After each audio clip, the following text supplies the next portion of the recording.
13, verse 53 hanggang 58 ay meron pong isang kwento na kinuwento si Jesus. Actually, ito po isang pangyayari sa buhay ng ating Panginoon na kapupulutan natin ng maraming aral.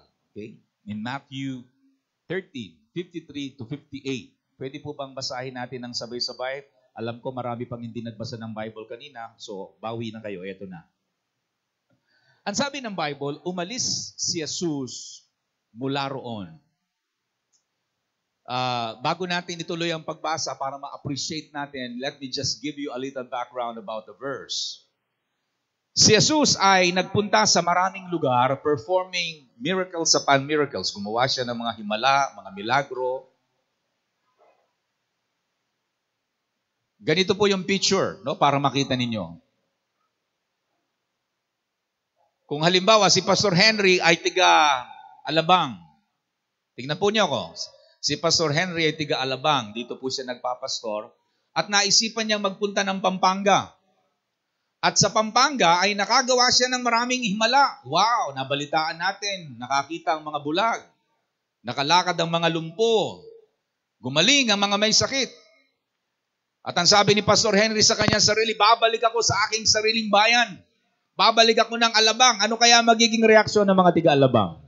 Wow, magiging excited tayo. Babalik siya sa ating sariling bayan. Kasi nabalitaan natin, nagpagaling siya ng may sakit. Amen? Siguro lang, mag-exaggerate lang ako. Baka siguro magpapagawa tayo ng malalaking tarpaulin. Welcome back, Pastor Henry, to your hometown. Siguro ganun gagawin natin. The same scene, the same scenario ang nangyari kay Jesus. Nagpunta siya sa iba't ibang mga lugar, nagpagaling siya, and one day, bumalik siya sa kanyang sariling bayan. Naisip niyang bumalik sa kanyang sariling bayan. Sabi ng Bible, umalis si Jesus mula roon matapos niyang isalaysay ang mga talinhagang ito. Umuwi siya sa kanyang bayan. You know what I like about the Bible? Napakaganda at napakatalino ng pagkakasulat. Pwede namang sabihin, umuwi siya sa kanyang bayan o umuwi sa bayan. Pero bakit po nilagyan pa ng personal pronoun na ang kanyang bayan? Ibig po sabihin, meron niyang kahulugan. Alam niyo po ba, bawat salita, bawat talata sa Biblia ay mahalaga? Lahat ng sangayon sa amen. Pwedeng sabihin umuwi siya sa bayan, pero bakit pa nilagyan ng kanyang bayan? Ang ibig po sabihin, ang babalikan niya ay sarili niyang mga kababayan. Baryo niya, probinsya niya, bayan niya, mga kapitbahay niya. Lahat po na nakikinig sa amen.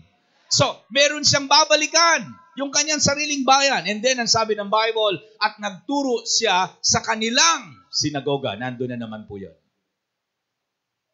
Alam niyo, meron pong gustong tumbukin dito ang salita ng Diyos. Babalik si Jesus sa kanyang sariling bayan. Now, how many would agree with me, hindi po madali ang mag-minister sa sarili mong bayan? Totoo po yan. Actually, yan talata pong yan, dyan natin matatagpuan yung sinabi ni Jesus, ang propeta ay hindi tinatanggap sa sariling bayan. At titingnan natin bakit. So, pilit pong ine-emphasize ng writer na ang pupuntahan niya ay ang mga taong kabayan niya. And the difficulty of ministering to your own hometown. And then sabi ng Bible, nagtaka ang mga nakarinig. Sinong nakarinig sa kanya? Yung mga kababayan niya. Nagtaka yung mga nakarinig sa kanya kaya kanilang tinanong, saan kaya siya kumuha ng ganyang karunungan? Ang taong yan. Paano siya nakakagawa ng himala? Well, mga kapatid, merong problema dito. Nababalitaan nila si Jesus, gumagawa ng milagro sa ibang bayan, pero bakit nila kini-question yung kanyang kakayahan? Are you getting me? Come on. Bakit nila kini-question yung nagagawa niyang himala? Kasi nga po, kilala nila si Jesus. That's the point. Lahat na nakasakay, say amen. Kilala nila si Jesus. Kabisado nila si Jesus. Nakita nilang lumaki si Jesus. Alam nila si Jesus ay anak ng karpintero. Kaya nagtataka sila, saan siya kumuha ng ganyang galing? Saan siya kumuha ng kakayahan, kapangyarihan ng gumawa ng himala? Kasi nga po, they are familiar with Jesus. Di po ba katakataka? Mabalitaan natin ang ating sariling kabayan ay nakapagpagaling ng mga may sakit. Ba? Yan? Yung pastor na yan? Nakapagpapagaling? Imposible. Come on. Dadahan-dahanin ko po, hindi ko mamadaliin. No? Nagtataka sila, sarili nilang kabayan. Kayo naman po mga kapatid, kahit naman po kayo sa inyong sariling pamilya, hindi naman kaagad-agad sila naniwala sa inyo. Si Telma? Si Telma, nagbagong buhay, imposible. Nako, imposible. Si Telma, preacher na ngayon, nako, imposible. Opo, patawarin niyo ako. Si Bishop Telma, pinromote ko na po kayo. Kini-question nila yung ating kakayahan. Hallelujah! Come on. Hindi agad sila naniwala. The same thing with Jesus. At tingnan natin, bakit? Ano po ang dahilan bakit hindi sila naniwala? Opo, they are so familiar with Jesus. Gusto ko pong ipakita sa inyo ang nagagawa, the effects, the danger of becoming familiar. And then ang sabi ng Bible, paano siya, balik mo nga sister, huwag mo bilisan. And then sabi ng Bible, paano siya nakagawa ng himala? Hindi ba't siya anak ng karpintero? Kinwestiyon na yung kanyang credibility. And then ang sabi pa ng Bible, hindi ba si Maria ang kanyang ina? Napaka-chismoso ng mga taong ito kasi pati pamilya, kabisado pangalan eh. Ang sabi, hindi ba si Maria ang kanyang ina? Sina Santiago, Jose, at Judas ang kanyang mga kapatid? Parang masagwa yung pagkakasunod, ano? Judas ang kanyang mga kapatid. Kasi dahil sa pangalang Judas, nagbago yung sentence eh. Judas ang kanyang mga kapatid. And then sabi, taga rito rin ang kanyang mga kapatid na babae. Hindi pa. Saan kaya niya natutunan ng lahat ng yan? Wow! Sa unang banda, parang hangang-hanga sila. Sa unang banda, parang they believe in Him. Pero ang kasunod, at siya'y hindi nila pinaniwalaan. Napakatindi ng statement, ano po? Pagkatapos nilang humanga, pagkatapos nilang sabihin lahat ng kanyang kakayahan, at sila'y hindi nila pinaniwalaan. Sinabi ni Jesus, kaya't sinabi ni Jesus ang propeta ay ginagalang kahit saan, maliban sa kanyang sariling bayan at sariling sambahayan. At dahil ayaw nilang maniwala kay Jesus, hindi siya roon gumawa ng maraming himala. Sa ibang translation po, hindi siya nakagawa ng himala. Sa ibang translation, hindi siya gumawa ng himala. Pakinggan niyo ako mga kapatid. Ang pumigil ng paghihimala ni Jesus ay hindi persecution. Ang pumigil ng kapangyarihan ng Diyos sa buhay nila is familiarity. Mga kapatid, sa buhay natin, naniniwala ko sa araw na to, merong pwedeng gawin ng Diyos sa buhay mo. How many believe that? Wag mong ituring ang araw na to pangkaraniwan. Where God is, it's not an ordinary place. Come on. Where God is, it's not an ordinary day. God can move to you, through you, any moment in time. Basta wag ka lang maging familiar. One of the major hindrance sa pagkaranas natin sa Panginoon, mga kapatid ko, ay pagka po tayo nagiging familiar na. Lalo na tayong mga born again. Please, tingnan nyo ako. Bato-bato sa langit, ang tamaan ay makondik. Sanay na tayong masyado sa seminar. Halimbawa, pagpasok nyo kanina, seminar, kabisado ko na yan. May magle-lecture, tapos magte-take note kami. Tapos mag-altar call. Period. That's it. Alam nyo ba, mayroong mga taong nag-a-attend ng Sunday, hindi pa nagsisimula ang service, alam na nila kung paano matatapos. Because they are so familiar with the routine.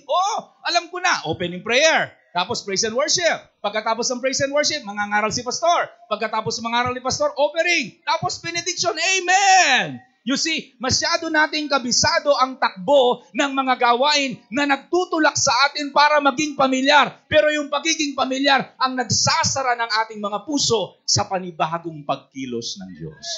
Yes. Come on. One of your major enemy this morning, mga kapatid ko, tingnan nyo, kung tingin kayo rito, isa sa mga pangunahin yung labanan ngayong umaga ay huwag kayong maging pamilyar sa gawain ng Panginoon. Maraming mga tao sa Bible lang sila naging pamilyar. Naging pamilyar sila. Sinabi ba ni Jesus na huwag na tayo magpunta sa ating sariling bayan? No, hindi yun ang mensahe. Baka naman po mayroong magsabi rito, sasabihin nila, so ibig sabihin, hindi na ako dapat mag-reach out sa sarili kong pamilya kasi hindi raw tatanggap. Hindi yun ang mensahe. Sinabi lang ni Jesus kung ano ang pangunahin mong kalaban pag inaabot mo ang sarili mong bayan. It's familiarity. They know you so well. They are familiar with you. Kaya nga po, ayaw nilang maniwala because of what? Familiarity. Come on. Sa gawain po ng Panginoon, napansin ko sa loob ng maraming taon na paglilingkod ko sa Diyos, mahina po ako sa math. Ako po'y nakakilala sa Panginoon way back 1985. 85 minus 2016 minus 85, that would be how many years? 31. 31 years. 31 years na po ako sa Panginoon. Sa loob ng 31 years, napansin ko na maaari nating gawin ang mga bagay sa loob ng simbahan sa maraming pamamaraan. One, maaari nating gawin ang isang bagay dahil ito'y sanay nating ginagawa. Nakasanayan natin. Tatayo, uupo, tatayo, magtataas ng kamay. You know, we are familiar with the routine. Sanay kang kumanta dahil merong PowerPoint, nakasulat. Magkukwento lang ako sa inyo. Inabot ko po ang mga panahon ng tinatawag na charismatic movement. During the charismatic movement, mga kapatid ko, wala pang PowerPoint. Wala pang mga power speaker, wala pang mga magagandang mga gadgets, anong tawag dyan sa mga gadget nyo? Plunger, instrument, everything, mixer, wala pa yan. Wala pa mga wireless. Noon, hindi ka makalayo sa pulpito. Siguradong may cord na hinahatak. Noon, pagkakanta ka, walang ganyan, walang PowerPoint. Inilalagay pa natin sa Manila paper. Para makanta mo yung susunod. The steadfast love of the Lord never ceases. His mercies never comes to an end. Diba? Wala pa tayong Hillsong, wala pa tayong Don Moen, wala pa tayong Jesus Culture, wala pa tayong Planet Shakers. Ang mga kinakanta natin doon, kung tatawagin ng mga young people ngayon, ay Baduy. This is the day, God's not dead, alive, I will enter His gate, we bring the sacrifice of praise. Yun ang mga kanta natin noon. Pagdating sa worship, wala pa tayong shout to the Lord, wala pang there is none like, ang mga kinakanta natin doon. Seek ye first the greatest thing in all my life. As we gather, may your Spirit work within us. Pero sasabihin ko sa inyo, noong mga panahong yon, wala pang PowerPoint. Pero dahil ang mga tao hindi pamilyar, pumapasok pa lang sila sa simbahan, nararamdaman nila ang presensya ng Diyos. Gumagaling ang mga may sakit, nakakaramdam ng kaginhawaan ng mga tao. It's not because simple, no, because they are not yet familiar. Hindi pa sila familiar sa ginagawa nila. Pero ngayon, with all the gadgets that we have, with all the banda na sikat ngayon, magagandang mga kanta. Yung, pinapansin ko nga yung mga wordings ng mga kanta ngayon, malalalim na. I stand and know. We're so amazed. Ang gagandang mga salita, pero yung mga nag-worship, astig. Lord, I stand in awe of you. Lord, I stand. Ang gaganda na ng mga kanta, pero hindi tayo natitinag. Ang sabi ko nga po, at lagi kong paalala sa mga worship team, please, mga kapwa ko worship leader, ang pagkilos ng Diyos ay hindi nakasalalay sa bagong kanta, sa usong kanta. Minsan masyado tayong adik. Anong bago? Anong uso? Ano bang sikat ng Hillsong ngayon? Ano ba ang latest nila? Akala natin, nakabase ang pagkilos ng Espiritu ng Diyos sa latest. No! Hindi nakasalalay sa latest. Nakasalalay sa isang puso na hindi pa pamilyar. Hindi pamilyar ang puso. Bukas ang puso. You know, the worship team that we have today, patawarin niyo ko, pero ako po ay isa sa mga paborito kong trabaho in church is leading worship.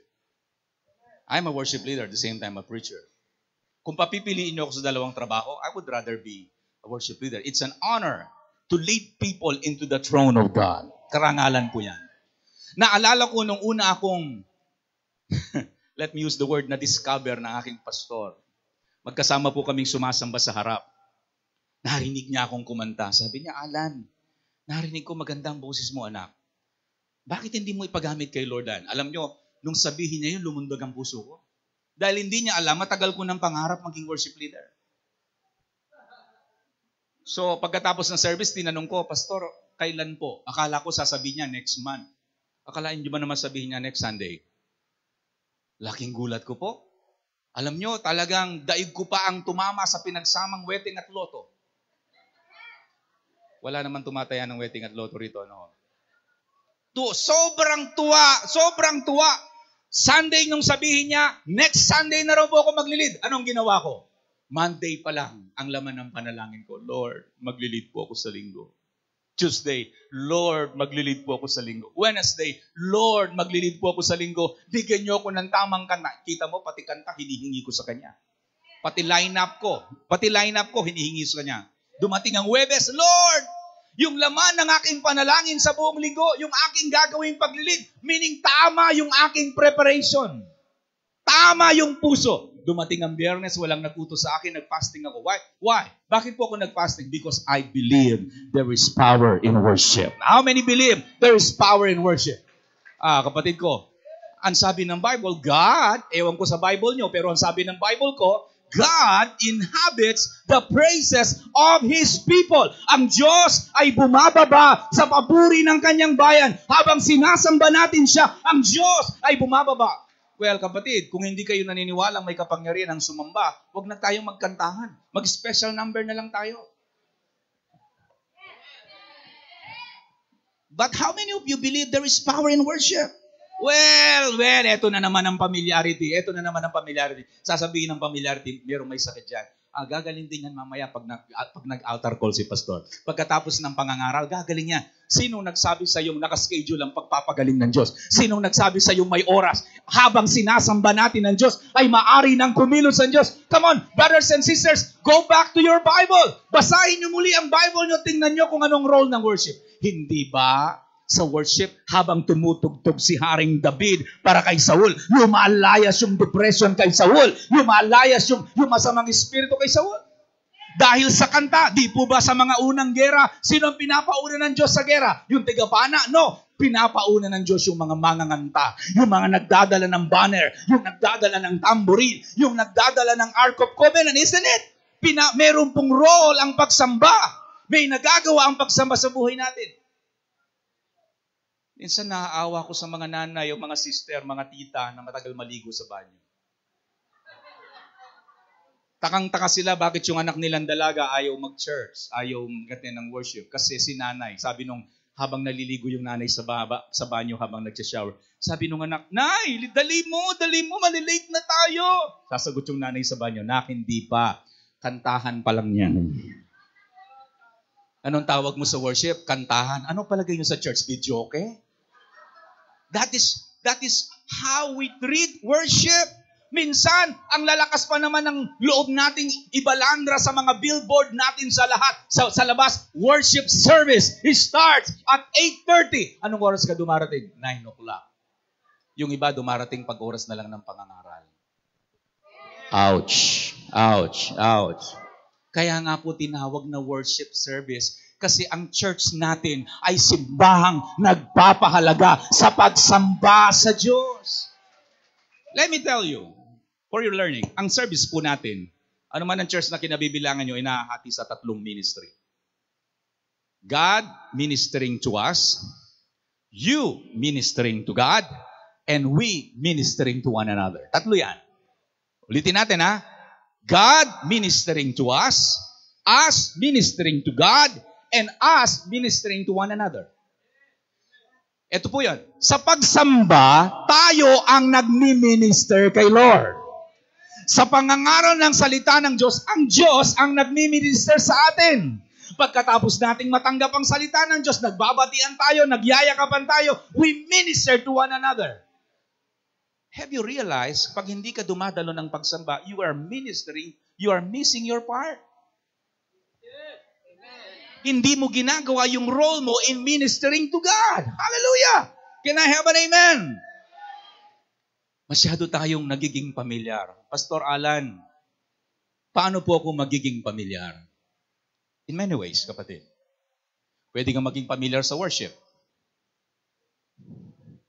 Opo, paano ka nagiging pamilyar sa worship? Well, sabi ko nga po kagabi, pag yung kinakanta, paborito mo, talagang taas kamay. Taas kamay, kulang na lang lumipad ka dahil paborito mo yung kanta. Mahuhuli mo yung puso mo pag familiar ka na. Pag yung kinakanta, medyo hindi mo type. Lalo na yung mga young people, mahahalata mo, kaya sila dumadalo sa church kasi meron lang silang crush sa church. Mga young people, para sa inyo to. Mahahalata mo. Pag nasa harapan sila, panahon ng pagsamba at wala pa yung girlfriend nila, wala pa yung yung crush nila, walang gana sa pagsamba yan. When I look into your holiness, when I gaze into your lovely, biglang pumasok yung kanyang crush. I worship you! Pati pagsamba, kinakasangkapan natin para magpa-impress. Come on. Masyado tayong familiar. So, Friday came, nag-ayuno ako, nag-fasting po ako. Saturday, araw ng practice, nagtaka ang mga worship team namin dahil ang practice nila 2 oras lang, ginawa kong 4 na oras. Sabi nila, bigat nitong ating bagong worship leader, 4 na oras. Because I believe God deserves the best. He deserves the best. Kaya naman po, ipagmamalaki ko sa inyo, as I lead people in worship, marami akong narinig ng patotoo. Gumaling sila, nakaramdam sila ng kagalakan, nakatanggap sila ng kapahayagan sa Diyos in worship, not in preaching, in worship. Because there is power in worship. Bakit? Bakit mga kapatid? Dahil po ba maganda ang boses ko? No. Dahil ba magaling ako mag-lead? No. Dahil tama ang puso ko sa paghahanda. Hindi ako familiar sa ginagawa ko. May takot ako habang ginagawa ko yung trabaho ko sa Diyos. Yung worship ministry natin ngayon, pinakanta na natin yan nung nakaraang buwan, huwag na natin practice yan, kabisado na natin yan. Less prayer, less preparation. Ano bang kakantahin natin bukas? Di ba 3 masaya at 2 malungkot? Okay na yon. Yon. We're so familiar with what we do. We're so familiar. Familiarity takes away effectiveness in the ministry.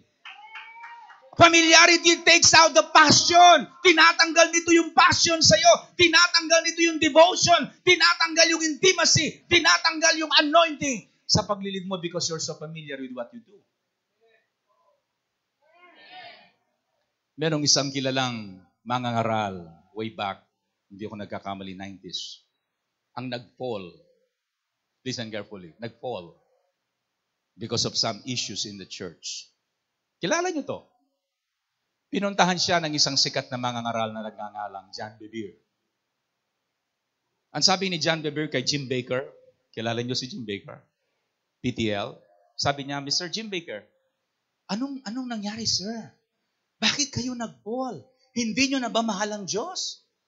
Bakit mo nagawa yun? Nawala ba? Gusto ko lang malaman, nasa man of God, bilang isang nag-aaral pa at kasalukuyang naglilingkod sa Diyos, gusto kong matuto sa kinabagsakan mo. Pwede ba ituro mo sa akin? Anong nangyari? Ano bang naramdaman mo? Bakit nagawa mo yan? Nawala ba ang pag-ibig mo sa Diyos?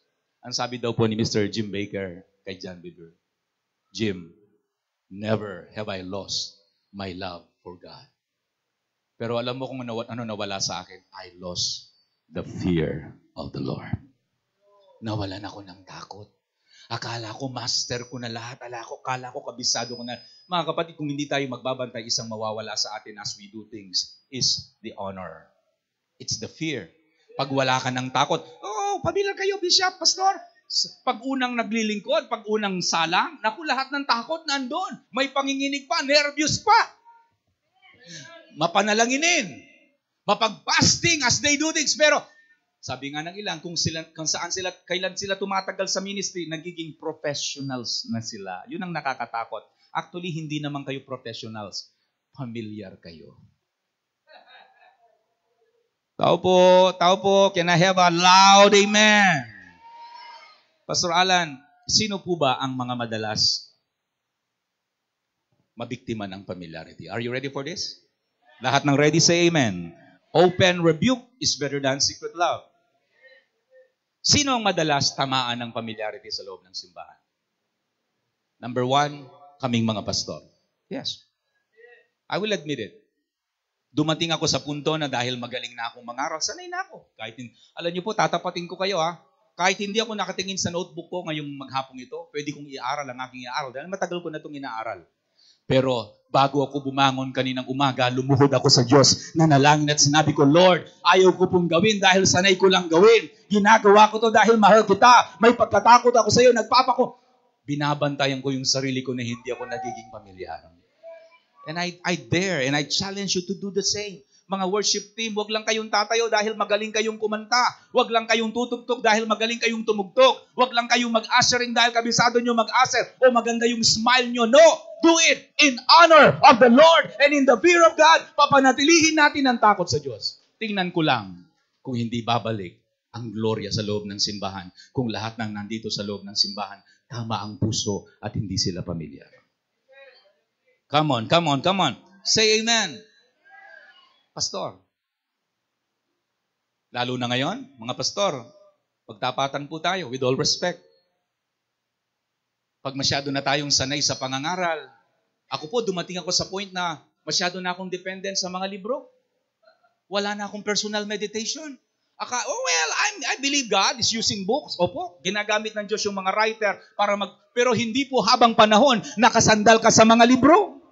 Magpunta ka nga ng PCBS ngayon, meron kang mabibiling libro na ang title ay 1,000 Ready-Made Sermon for Busy Pastors. Come on, come on. Ang tanong ko, busy ka nga ba? Are you too busy to meditate on the Word? Are you too busy? Alam nyo, ang naging disadvantage sa akin na masyado kong dependent sa libro, na wala yung aking pagiging sensitive sa Diyos. Nahuli ko na lang ang sarili ko, hindi na ako makagawa ng sarili kong sermon na ako ang nanalangin, ako ang nagbulay-bulay, talagang iniluhod ko sa Diyos. Lagi na lang ako nakasandal sa mga dilata. Come on, come on. Tumatahimik na ang paligid, bumabaon na ang punyal. Hallelujah. Pangalawa, sino pang pwedeng maging pamilyar? Mga asawa ng pastor. Meron po bang asawa ng pastor dito? Opo. Let me say this, Israel. Tayong mga asawa ng pastor o kayong mga asawa ng pastor, number 1 po kayo sa biktima ng pagiging familiarity. Why? Kasi kayo lang ang nakakaalam na tunay na pagkatao ni pastor. Sa inyo nakaladlad ang kahinaan ng inyong pastor. Alam nyo yung mga kahinaan ng mister nyo na tumatayo sa pulpito. Alam nyo yung mga temper niya. Alam nyo yung mga galit niya. Alam nyo yung mga weak moments niya. Natutokso kayong maging pamilya na makalimutan nyo na siya ay lingkod ng Diyos. Hindi mo lang siya asawa, lingkod siya ng Diyos.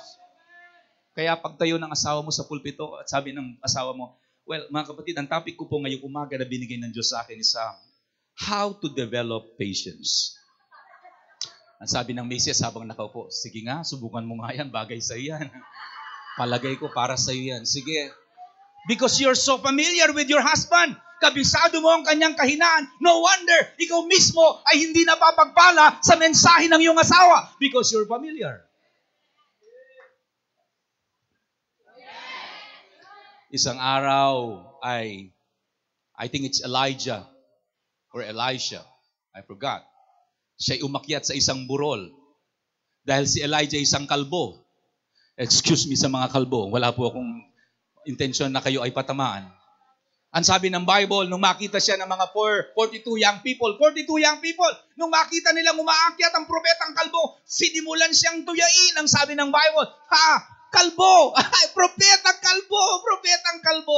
In our own way, minsan di natin napagmamasdan, hindi natin nababantay, hinahamak din natin ating mga pastor. Tingnan mo yung pastor na yan. Bad breath yan kasi. Tsaka tingnan mo, hindi yung sapatos mo lang, hindi alam kakahiya yung pastor na yan. Be careful, meron nakakarinig sa taas. Yung mga sinasabi nyo nakatalikod, habang nakatalikod, be careful. Baka meron kayong ma-cross na boundary. Ano po sabi ng Bible? Mula sa gubat ay pinalabas ng Diyos ang oso at pinalapa ang 42 young people. Hindi lang pinakain, pinalapa. Ang tanong ko po mga kapatid, bakit pinatulan ng Diyos ang mga young people? Kalbo naman talaga si Elijah. Why? Listen to this. God respects His delegated authorities. Iginagalang ng Diyos ang kanyang. Kung ang Diyos, ginagalang niya yung kanyang mga itinalaga, sino tayo para sila'y hamakin? Kaso, masyado na tayong pamilya. Lalo na, makinig kayo, lalo na kung close ka kay pastor. Opo. Ang madalas tamaan ng familiarity, pastor, sa inyong mga miyembro, yung mga taong malapit sa inyo. Naintindihan naman ni pastor yan. Kabisado ko si pastor. Yeah. Kahit ginamit mo ng walang paalam, Oh, bakit mo ginamit siyang kay Pastor? Hindi, naintindihan niya ako. Magkakilala kami noon. You're so familiar. That's a sign of familiarity. And familiarity breeds, disrespect. Pag masyado ka ng familiar, nawawalan ka na ng respeto kasi akala mo close kayo. Akala mo kilala mo na siya. Akala mo naunawaan ka niya. But meron kang nakakross na line. Di ba isang pagkakataon sa Bible, sabi ng Bible, after the flood, si Noah ay gumawa ng alak made of grapes. Sa sobrang tuwa niya, naparami yata yung kanyang ininom na grape juice. At nalasing. At ang sabi ng Bible, natulog siyang nakahubad. Hallelujah! Naked, boreless. Dumating yung kanyang isang anak na ang pangalan ay Ham. Talagang masama yung Ham, no? Dumating yung kanyang anak. Ano sabi ng Bible? Nung makita niya nakaboreless ang kanyang tatay, lumabas siya at pinangalandakan ng kahubaran ng kanyang tatay. Pinangalandakan yung kahihiyan ng kanyang tatay. Mag-ingat ka pag ina-expose mo yung kahihiyan, kahinaan ng iyong asawa, kahinaan ng iyong pastor. Ang sabi ng Bible, isinumpa ng Diyos ang lahi ni Ham. Sa kanya nang galing ang lahat ng mga alam niyo sa Bible na ites. The Jebusites, the Canaanites, the Hittites, mga takot sa tithes, mga naiinis sa tithes, yung mga ayaw sa tithes. Galing kay Ham yan. Buti na lang, sabihin nga natin, buti na lang. Buti na lang meron ba siyang dalawang anak nung mabalitaan nilang pinangangalandakan ng kanyang kapatid na ang tatay nila'y hubad. Ang sabi ng Bible, kumuha sila ng isang tela at hindi man lang matingnan ang kahubaran ng kanilang tatay. Imbes na ibilad, ay tinakpan ang kahubaran ng kanilang tatay. At ang sabi ng Diyos, pinagpala ng Diyos ang lahi ng mga taong ito. You see, mga kapatid ko, walang taong pagpapalain ng Diyos na pamilyar na ipinangangalandakan. Alam ko, tao rin po kaming mga pastor, hindi po kami mga superman. Meron kaming mga kahinaan sa buhay. Kagaya ninyo, hindi pa kami perpekto. Kasalukuyan pa kaming binabagot ng Diyos. Kagaya ninyo, kasalukuyan pa kami. Pero wala kang karapatang ibilad ang kahihiyan ng lingkod ng Diyos. Dahil pag hinamak mo ang itinalaga, hinahamak mo na rin ang nagdalaga sa Kanya na walang iba kundi ang Diyos. Can I have an amen? Sino pa? Sino pa ang candidate for familiarity? Lahat ng tumatayo rito, mga backup singer, mga worship leader, posible kayong maging familiar sa inyong ginagawa. Mga ushers, mga deacons, mga close sa inyong pastor. Isa sa mga kasalanan na pwede nyo mag-commit ay yung pagiging familiar masyado. Kaya nga po, yung atmosphere of reverence and honor in our church nawawala because we're becoming familiar. Come on. Nangangaral ang pastor mo, daldal ka ng daldal. Oh, yeah. Nangangaral ang pastor mo, wala kang respeto. Sinabi na ng church nyo na i-off po natin ang ating mga cellphone, mga kapatid. Habang sumasamba bilang paggalang sa Diyos, tingnan nyo yung mga pasaway. Lalagyan pa ng tone. Habang nangangaral, tut, wala man yun sa kanila. Ganon. They are familiar. Mahiya-hiya naman tayo, mga kapatid. Kung sa sinehan nga, pag sinabi ng sinehan, patayin ang mga cellphone, is silent. Ginagawa natin, sino lang yan? How much more sa Diyos na ating pinaglilingkuran? There is so much familiarity in the house today. Isa po yan sa dapat nating labanan. How do I know, Pastorala, na ako ay guilty of familiarity? There are 3 symptoms. 3 lang po ang i-discuss ko. Wala na akong oras. 1, when you find yourself murmuring and complaining. Wasan yun, sister? When you find yourself murmuring and complaining. Pag nagkakaroon ka na ng lakas na loob na pintasan, punahin ang mga dating iginagalang mo, hinahangaan mo sa loob ng simbahan. Dati, pagpasok mo sa loob ng simbahan nyo, kahit pangit ang simbahan nyo, puring-puri ka, sambang-samba ka, because this is the place of God. Pero ngayon, kung kailan ka tumanda, pagpasok mo sa simbahan, wala kang nakikita, hindi puro negative. Kailan kaya papalitan yung mga kurtina natin yan? Tagal-tagal na. Tingnan mo yung wall clock natin. Tingnan mo yung wall clock natin. Ilang taon na yan. Tingnan mo yung mga electric fan natin, punong-puno ng agiw. Wala man lang makaalala. Alam mo kapatid, kung wala kang planong maging bahagi ng solusyon, wala kang karapatang magngawa-ngawa dyan. Be a part of the solution. Masyado ka ng pamilyar. Hallelujah. Patawarin po niyo ko, pero ito po ang dahilan kung bakit kami nandito para ituwid ang mga dapat nating ituwid sa loob ng simbahan. Can I have an amen? Come on, hallelujah! Oh, dati pag nangangaral si Bishop Romil, ikaw na miyembro niya, amen ka ng amen, Pastor Romil, amen! More, Pastor. Dahil naging close ka na kay Pastor, naging friend ka na ni Pastor Romil, napahaba lang ng konti ang kanyang sermon, tumitingin ka, nakamood yata si Pastor Romil ngayon na. Napahaba yata ang kanyang sermon. Napahaba yata si Bishop ngayon. Why? Because you're so familiar. Two is the lack of what? Appreciation. When you no longer appreciate your church. When you no longer appreciate the preaching, the singing. Pag unti-unti nakikita mo ang sarili mo, wala nang maganda sa'yo. Lahat na lang reklamo. Lahat na lang complain. Lahat na lang negative. Something is wrong. Masyado ka nang familiar sa gawain ng Panginoon. Repent. Pagsisihan mo, kapatid. Come on. Kung gusto mong minsan pa ay marinig mo ang boses ng Diyos, repent of becoming familiar. Number 3, last but not the least, is the lack of expectation. Nag-a-attend ka pero wala ka namang inaasahang gagawin ng Diyos. Nakakaawa yung mga worship leader. Nagli-lead sila pero sila mismo wala silang expectation. Ang gusto lang nilang mangyari, tapusin yung ilang kasing kanta natin, 5. Okay, nasa pang-4 na tayo. Malapit na, magtapos na tayo. Wala silang expectation. Tapos magrereklamo sila. Bakit hindi anointed yung ating singing ngayon? Parang feeling ko bored yung mga tao. Kasi po, sir, kasi po, ikaw mismo wala kang expectation. There is no faith in what you do. Expectation is faith. Expectation is faith. Come on. Expectation is faith. Isa sa mga sangkap para kumilos ang Diyos sa atin ngayong umaga, we must have the spirit of expectation. Dumating ka ba rito, inaasahan mong may gagawin ng Diyos? O baka naman curious ka. Sino ba itong mga guests? Sino ba itong mga tiga-Pampanga? Sino ba itong Doygon? Tingnan nga, magaling sila mangaral. Kung galing sila, no, kapatid, gusto kitang ituwid. Hindi po kami nagpunta rito para ipakita magaling kami. Kami ay nanditong naniniwalang kagaya mo. May gagawin at may magagawa ang Diyos sa buhay natin. We must have the spirit of expectation. Is there any faith in what you do? Meron bang pananampalataya sa ginagawa mo? Nagbibigay ka, giving time. Yan na naman, giving time. Nagbigay ka for the sake of giving, pero there is no faith.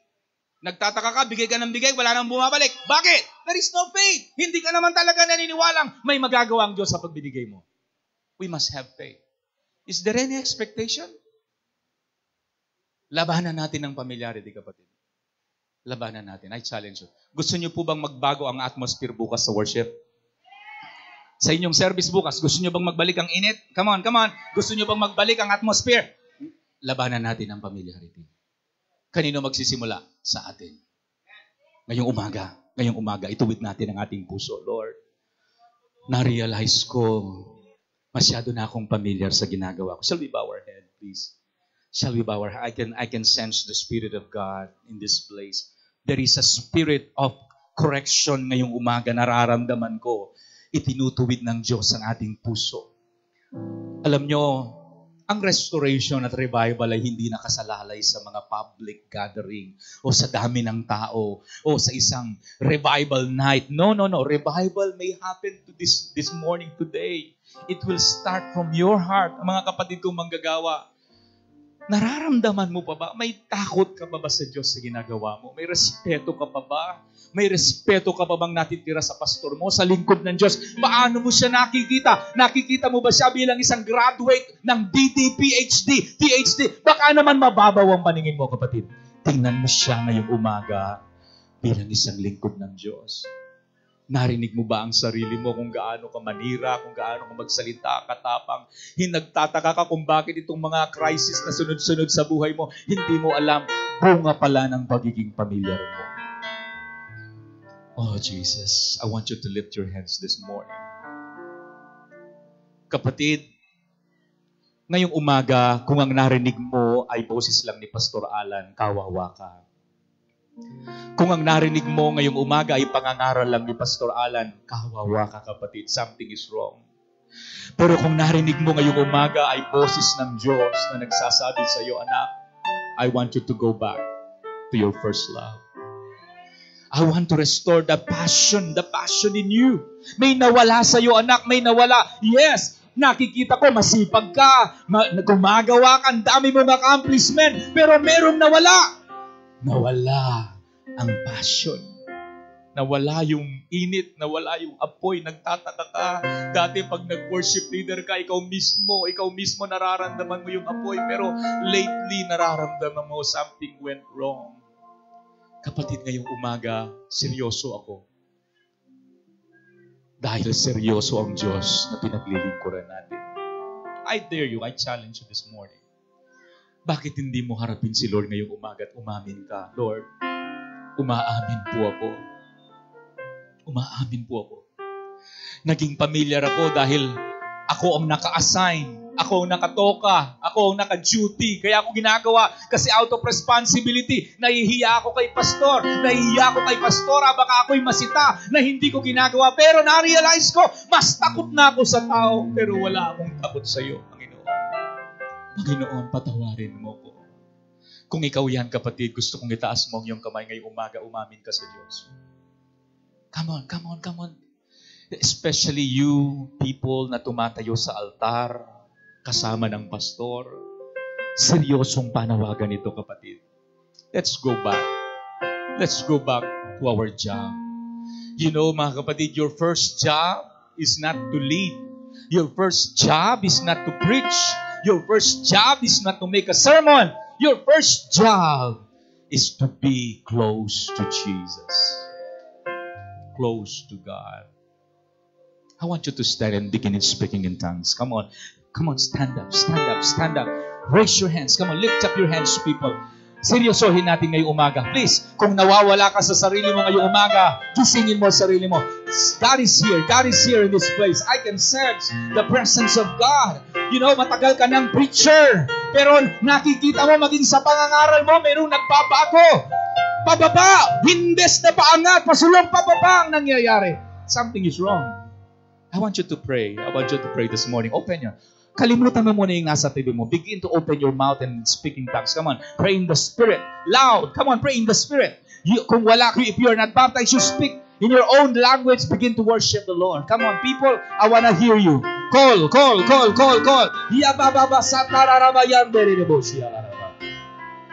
Sige. Pinapalaya ko kayo ngayong umaga sa ngalan ng Diyos na makapangyarihan sa lahat. Pinapalaya kita sa anumang bumibihag na familiarity sa iyo sa ngalan ni Jesus. Spirit of familiarity, I come against you in the name of Jesus. You spirit of religiosity, I come against you in the name of Jesus. You spirit, you distracting spirit, in the name of Jesus, I rebuke you. I come against you.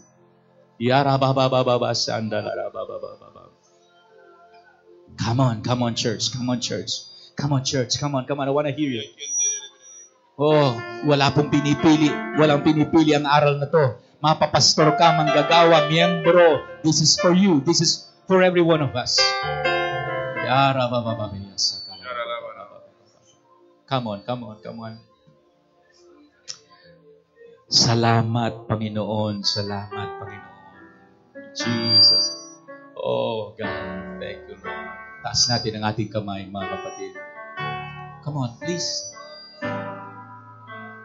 Puso ko'y iyong sinisiyasan. Ang buhay ko'y iyong alam. Ang lahat kong lihim, O Yahweh,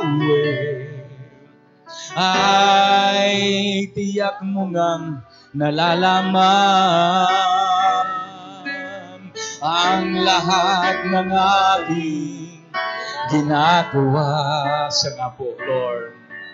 Sa'yo ay hindi lingid. Come on, Lord. At ang lahat kong lihim, O Yahweh, ay tiyak mo ngang napapatid. Salamat, Panginoon. Salamat, Panginoon. Kilala mo ako. ang lahat ng bagay. Come on. Ay nilingid sa'yo. Salamat, Panginoon. Tinutuwid mo. Yes, Lord. Ikaw lang may alam ng aking patutunguhan. Salamat sa'yo. Come on, everybody lift up your hands. Come on, church. Salamat, Panginoon. Kilala mo ako. Ang lahat ng bagay ay diningid sa'yo. Yes. Salamat, Panginoon. Lord. Tinutuwid mo ako. Lord. Ikaw lang ang may alam ng aking patutunguhan. Salamat. Salamat, Lord. sa'yo. For the last time, please. Everybody. Salamat, Panginoon. Hallelujah. Glory. Salamat, Panginoon. Kilala mo ako. Yes, Lord. Ang lahat ng bagay ay diningid sa'yo. Salamat, Panginoon. Tinutuwid mo ako. Ikaw lang ang may alam ng aking patutunguhan. Salamat sa'yo, Panginoon.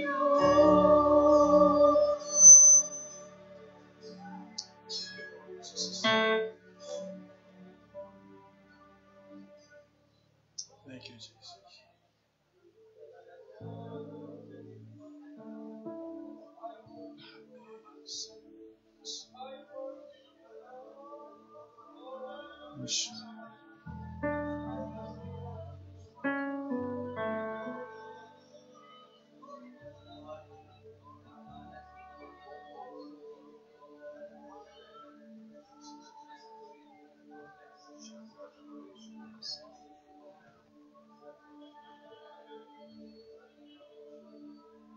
Sige, sambahin natin siya. Come on.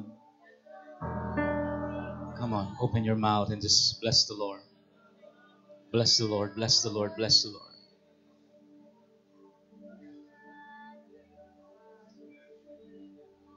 Lord, patawarin mo kami